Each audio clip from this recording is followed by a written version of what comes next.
na ay Africa, na ay Middle East, na ay Oceania, apil ang New Zealand, Australia, o ang Pacific. Ang usa sa cluster sa ACA is Southeast Asia. So doon ay gitawag na ACA Group Southeast Asia, of which pumasok or nisulod sa Pilipinas noong 2020.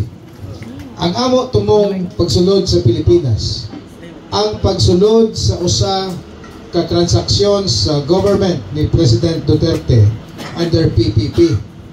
Kasabot mo unsay PPP?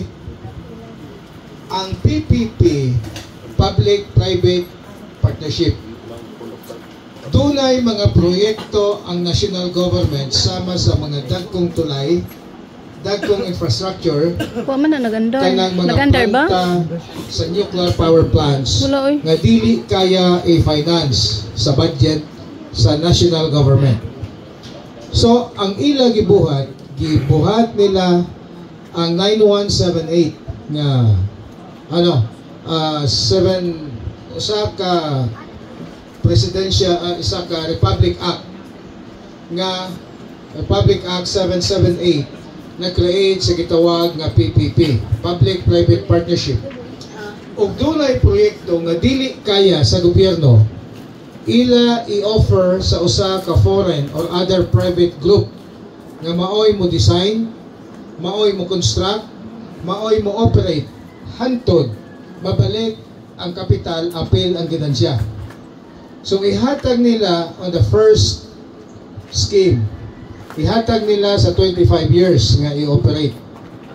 Pag human sa 25 years, pwede nimo ibalik or imo extend another 25 years. So pwede ka cooperate og 50 years under PPP platform. Ang amo gusto sudlan kanang panahona ang pagbuhat sa Sangli International Airport, $18 billion. Interesado mi unta mag-participate din sa pagbuhat sa tulay. Gikan sa Manila, mutabok sa korridor, muadto sa Subic dito sa Bataan. Usa ka tulay pod nga amo gi sudlan gusto i-transact ang Batangas to Mindoro. Although doon ay offer nga Nisiboli Bridge, Negros, Cebu, Bohol, Leyte. Karon understudy na siya og usa ka tulay from Iloilo sa gobyerno. Og ang local government nga ang Pilipinas ila i-connect kanang island. Kini nisulod ang China sa Philippines under these programs nila na Belt and Road Initiative. Ang Belt and Road Initiative nga gusto i-push sa China. Kahibalo ba mo kinsay leader sa economy karon sa tibuok kalibutan? China. Ang Amerika wala na, hapit mugno. Pero naagihapon sila.